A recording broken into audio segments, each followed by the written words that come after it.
بسم الله الرحمن الرحيم. يا رب لك الحمد كما أنت أهله، ولك الكبرياء والعزة كما أنت أهله، فصل على حبيبك ورسولك سيدنا وسيد المرسلين كما أنت أهله، وجه عنا كما هو أهله، وافعل بنا كما أنت أهله، إنك أهل التقوى وأهل المغفرة. وبعد، فقد قال الله تبارك وتعالى في محكم تنزيله: أعوذ بالله من الشيطان الرجيم: ولتسألن يومئذ عن النعيم. صدق الله العلي العظيم. لهر سوړاندې د ښاد او آباد افغانستان په هیله د دې نیکمرغه مجلس ټولو ګډونوالو افغانانو وروڼو ته السلام علیکم ورحمة الله وبرکاته. ثانیاً، د خوښۍ او نیکمرغۍ او د ښه شګون ځای ده چې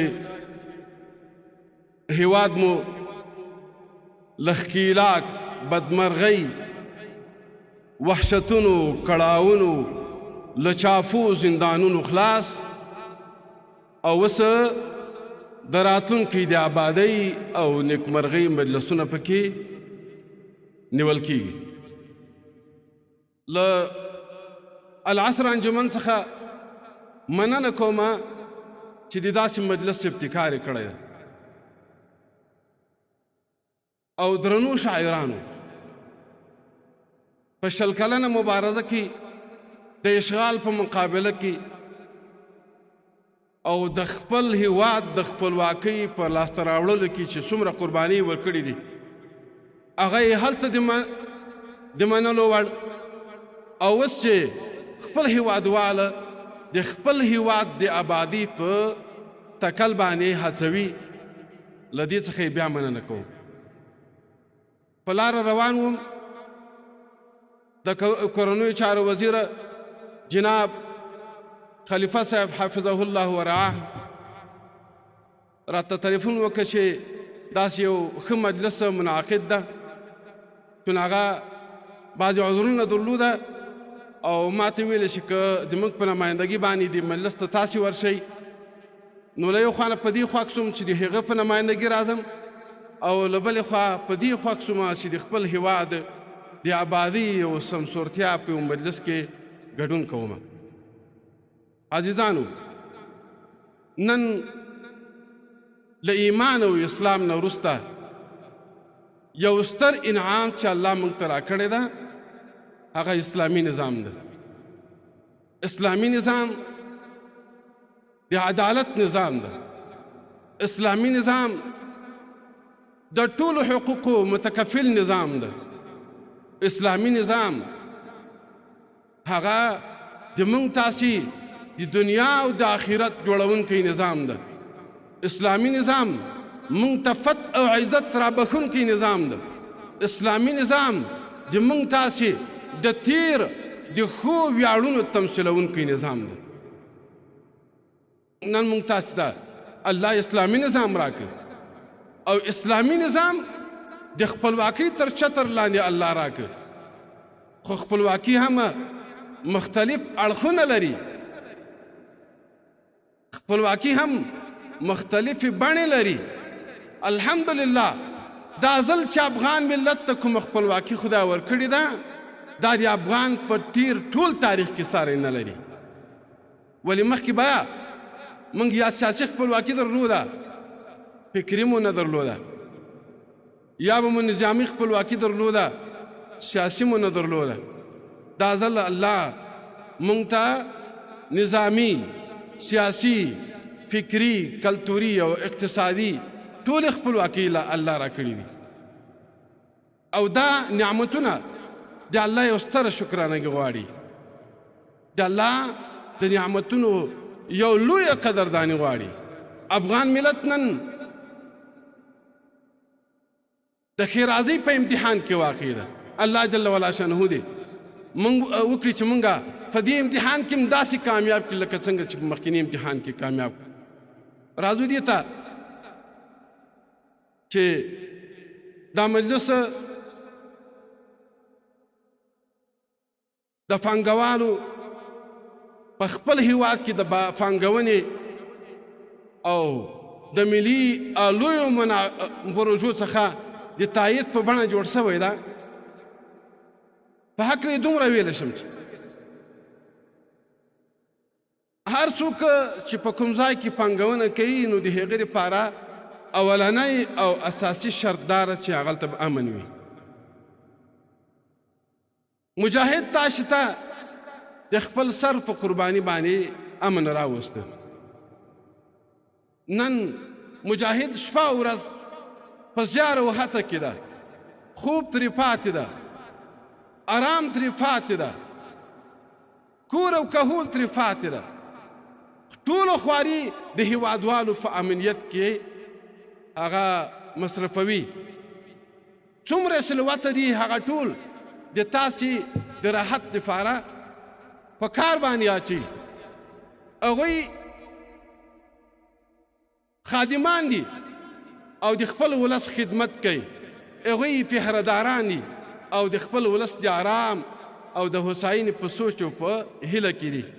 نو بنان ورونو نن چې الله موږ ته یو خپلواک او اسلامي نظام راکړ او د خپلواک او اسلامي نظام تر چتر لاندې الله موږ ته یو سراسري امن راکړ.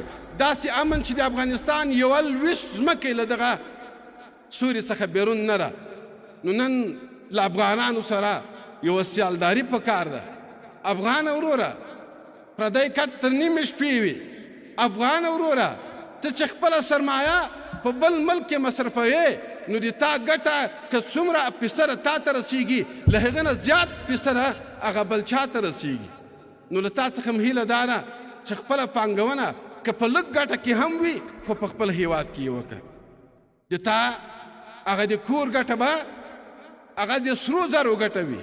د تا د کور ګټه به هغه داسې ګټه وي چې هم به د دنیا پکې آباد وي هم به د آخرت پکې آباد وي. بنابر حاله د کورنیو چارو وزارت په نمایندګي باندې د هیواد ټولو پانګوالو ته د هیواد ټولو تجارانو ته دا بلنه ورکوم چې هغوی راسي او په خپل هیواد کې پانګونه وکړي. د هغوی د امنیت دپاره موږ خپل فره ډاډ ورکوو. موږ خپل آرام پرېږدو خو د تاسې د آرام دپاره به خپل ټول امکانات په کار باندې اچوو. له تاسو مو غوښتنه دا ده د دې په ځای باندې چې نور خلک آباد شي. ښه دا ده چې دغه غمځفلی کړېدلی دردېدلی ولس چې 4 لسیزې جنګونه په باندې تیر سوله، 4 لسیزې د دنیا د ښکلاګونو ښکار سوله، 4 لسیزې وحشتونه په دوی باندې پرې سوله، 4 لسیزې په دوی باندې هغه څه استعمال سوله چې دنیاوالو جوړ کړل او په دوی باندې وازمویله. نن د افغانان ټول په موږ تاسې باندې حق لري چې د هغوی د هوساینې د هغوی د خوشحالۍ د سوکالۍ دپاره کار وکړو. نو بنان بیا هیوادوالو ته بلنه ورکوم چې راسي که په کور دننه کوي که په کور د بیرون کې وي هغوی د راسي په خپل هیواد کې د پانګونه وکړي. دا یوه خبره. دویمه خبره ده یو 2 قصې درته کومه. حضرت یوسف علی نبینا وعلیه الصلاة والسلام سره له دې نه چې د مصر ټولې خزانې په اختیار کې وي خو هغه په خپله نهر ګرځېده. نو چا پوښتنه ترې وکړه چې ولې داسې کوې؟ ولې داسې کوې؟ څه لرې نه که څنګه؟ ولې نهر ګرځې؟ نو هغه وایي هغه خلک چې په لورو اطرافو کې پراته دي او د ما لاسرسی هغو ته نه کېږي د هغو ګېډه زه مړولی نه شمه نو که هغه نشم کولی دومره خو هغه کولی شم چې د هغوی له حاله ځان خبر کړمه. بشر حافي رحمه الله یو وخت په ژمي کې له کور نه بیرون راوتلی ده او له ډېره یخې وجود داسې لړزه کوي لړزېږي. نو څوک پوښتنه ترې کوي و بشره ولې په خپل کور کې نه اوسېږي؟ کور کې بړستن لري، کور کې ګرمه کوټه لري، نو ولې په خپل کور کې نه اوسېږي او بیرون راوتلی؟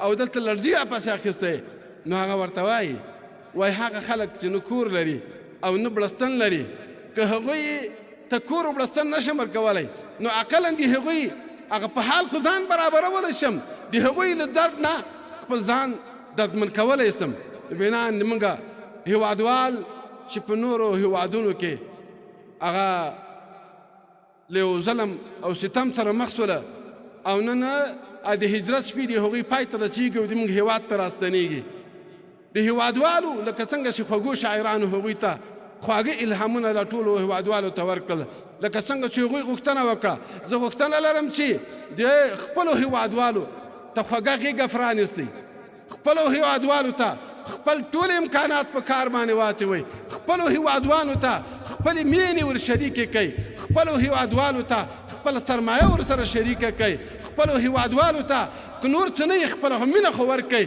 ښه استقبال ورسره وکړئ مهاجره چې کله مدینې منورې ته راغلل مدینې منورې خلک هغوی د مکې مکرمې خلکو سره یوازې په ژبه کې شریکانو په قوم کې نه وو شریکان خو هغوی له هغوی سره خپل ټول امکانات شریک کړله نو له افغانانو څخه غوښتنه کومه چې له خپلو راغلو افغانانو سره خپل ټول امکانات شریک کړي داسې نه وي چې خدا نخواسته د هغوی د دغه مجبوریت څخه موږ بده استفاده وکړو د هغوی له هغه مجبوریت څخه موږ د خوږې ګوتې نیونه وکړو او داسې نه وي چې خدا نخواسته د هغوی راتګ خپل ځان دپاره یو طلایي او زرین فرصت وبولو خدای جل وعلا شانه دې وکړي چې افغانان په داسې حالت کې خپل هېواد ته راسي چې هېواد یې ښاد و آباد وي او د پردیو له پیغور نه خلاص او د راتلونکي لپاره د خپل او د خپل هېواد د آبادي په تکل باندې دلته واوسېږي او په آخر کې بیا ټول مجلس ته چې دغه مجلس کې ګډون کړی ده له هغوی څخه مننه کومه او خاصتا له انجمن څخه چې دغه مجلس فرصت برابر که الله جل وعلا شانه دې وکړي چې زموږ دغه مجلس د راتلونکي د ښه پرمختګ د راسي و آخر دعوانا ان الحمد لله رب العالمین